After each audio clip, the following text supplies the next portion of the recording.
Sebelum kita belajar lebih mendalam mengenai topik video pada kali ini, ada baiknya saya ingin memperkenalkan media belajarku. Media belajarku adalah kursus online yang baru launching pada bulan Mei 2021, sehingga materi-materi yang ada di dalamnya belum terlalu banyak, tetapi banyak materi gratis yang kedepannya akan dibuat oleh tim media belajarku.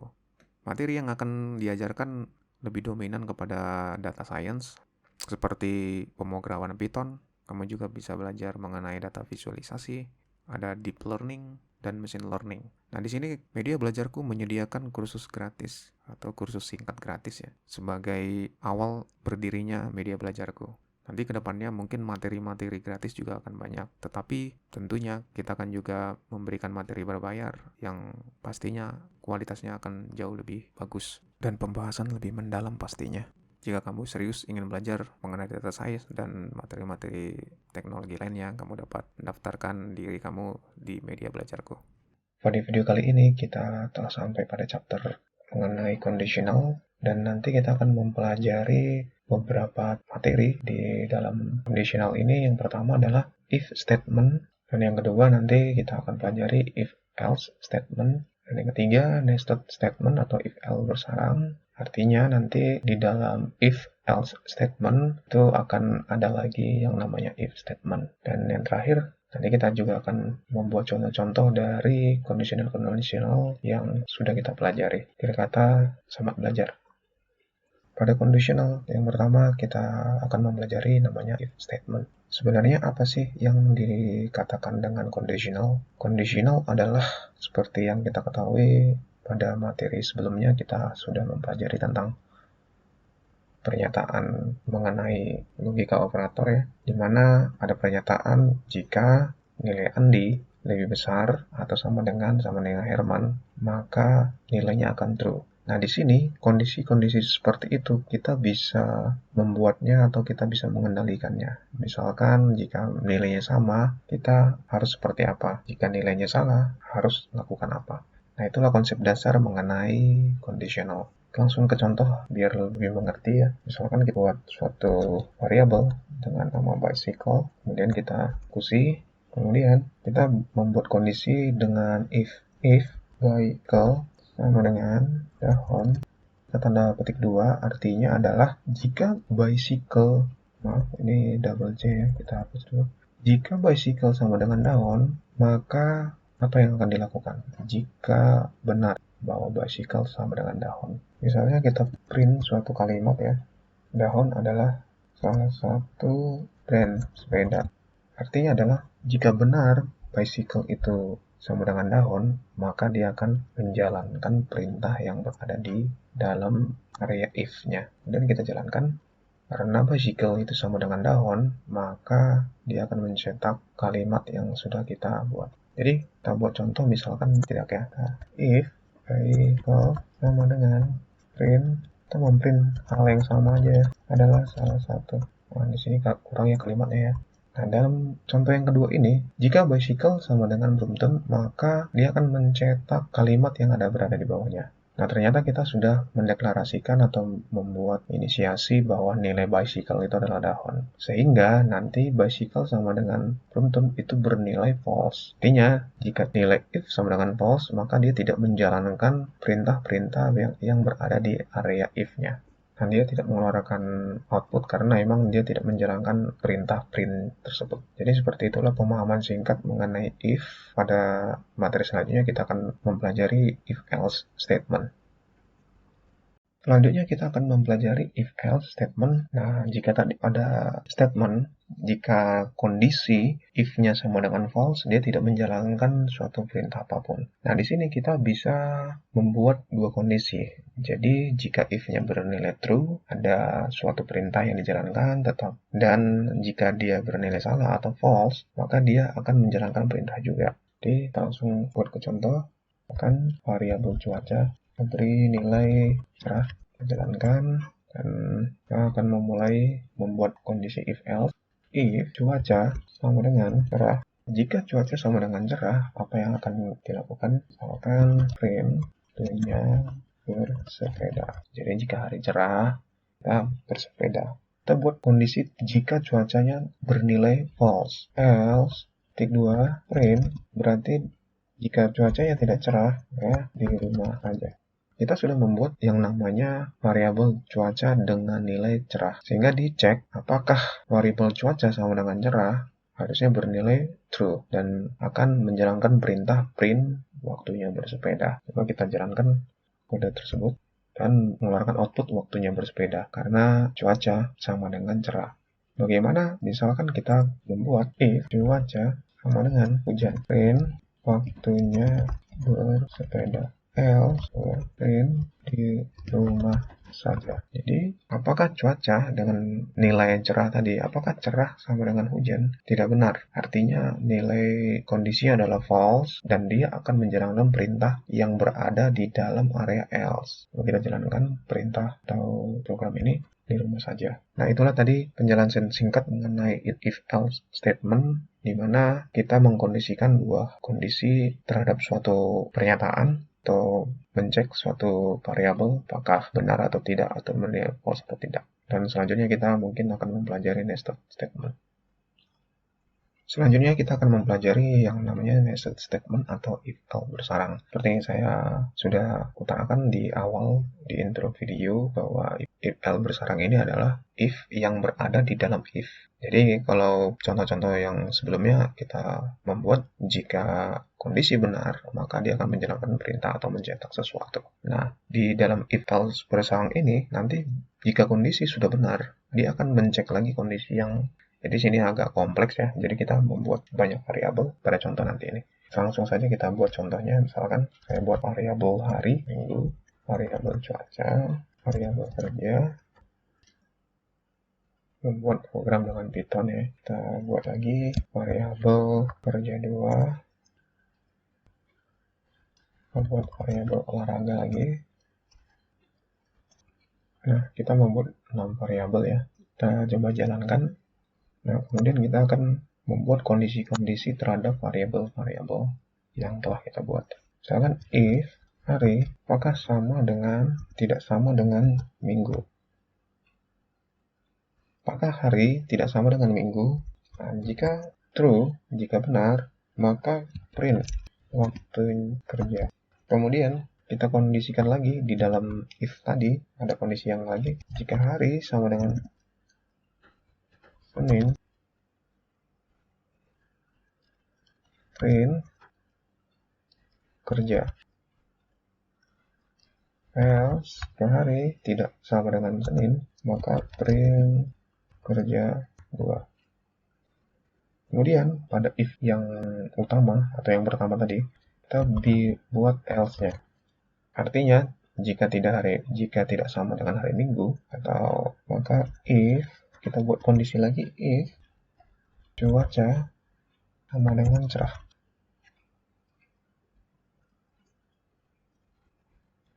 Jika cuaca sama dengan cerah, maka kita print waktunya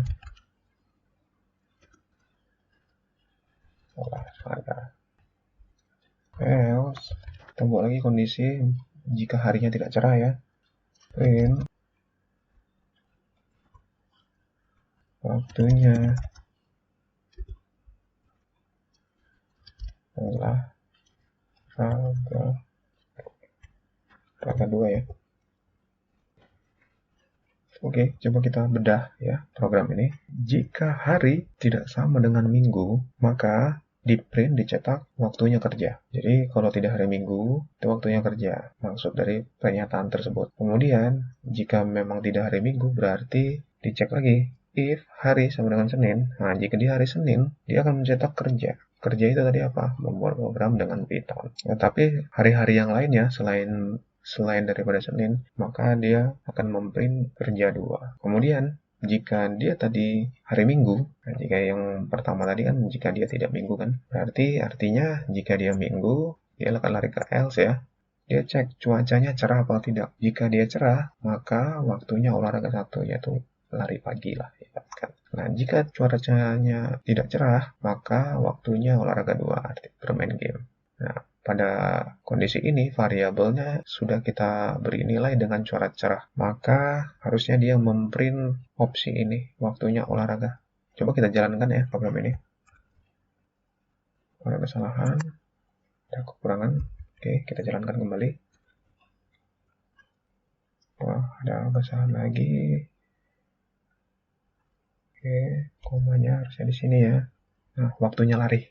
Jadi, karena dia hari Minggu, dia akan mengeksekusi else dan dicek lagi harinya cerah apa tidak. Nah, karena harinya cerah, maka dia akan memprint yang namanya olahraga. Nah, gimana kalau misalkan kita ganti ya cuacanya di sini menjadi tidak cerah, hujan.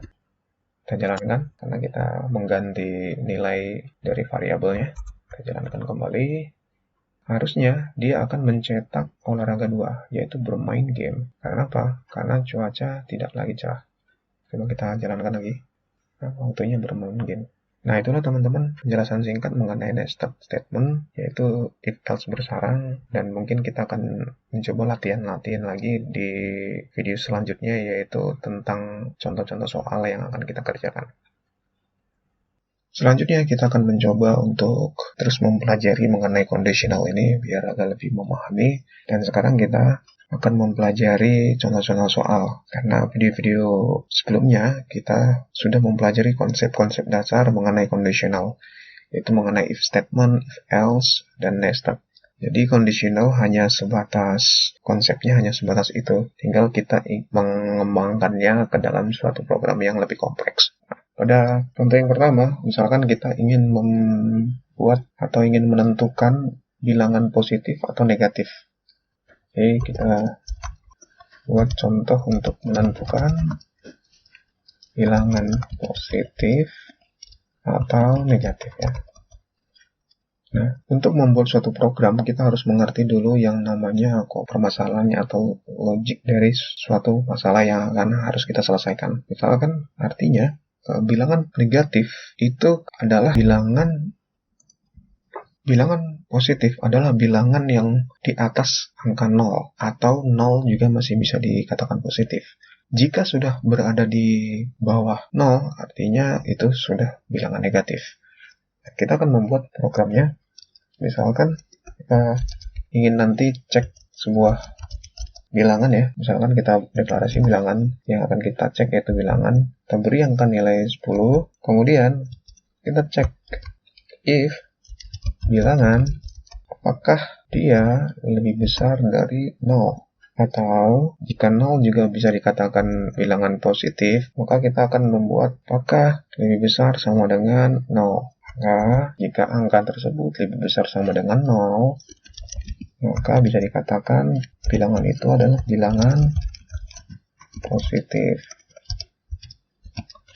Tetapi jika dia tidak lebih besar sama dengan 0, maka bilangan tersebut adalah bilangan negatif. Maka else-nya kita cetak bilangan negatif. Nah, artinya program ini jika dibaca, dia akan cek apakah bilangan lebih besar sama dengan 0, dan ternyata bilangan itu setelah kita beri nilai 10. Artinya apakah 10 lebih besar sama dengan 0, maka nilainya adalah true. Karena nilainya true, maka program akan menjalankan yang berada pada area if, yaitu dia akan mencetak bilangan positif. Nah, kita coba buat variabel lain ya, bilangan 2. Misalnya kita buat negatif 5. Dengan logika yang sama, bilangan apakah lebih besar sama dengan 0, kita print bilangan positif ya. Else, jika bilangan 2 ya teman-teman, maka kita cetak bilangan negatif. Nah, dia akan mencek kondisi bilangan 2 itu apakah lebih besar dari 0, atau dengan kata lain, minus 5 apakah lebih besar sama dengan 0. Ternyata bernilai false, maka dia akan mengeksekusi atau menjalankan perintah yang berada di area else, yaitu bilangan negatif. Coba kita jalankan bilangan negatif. Nah, itulah contoh untuk menentukan bilangan positif dan bilangan negatif. Nanti kita akan berlanjut pada contoh yang selanjutnya. Untuk selanjutnya yang akan kita pelajari adalah menentukan bilangan ganjil atau bilangan genap ya. Kita coba.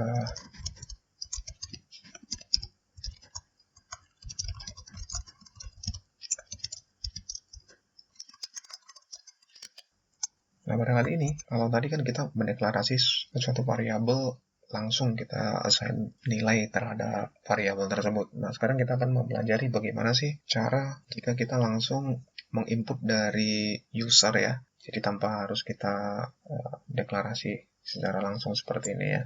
Jadi kita langsung input dari keyboard nilai yang kita inginkan. Jadi tetap kita harus tampung dia ke dalam suatu variabel ya. Jadi inputan user nanti atau inputan nilai yang berasal dari keyboard nanti kita tampung di dalam variabel bilangan. Nah, untuk menampung dari nilai dari keyboard ada perintah di bahasa pemrograman Python yaitu input. Kemudian kita cetak juga ya. Jadi sebelum menginput akan tampil kalimat seperti ini. Input sebuah bilangan.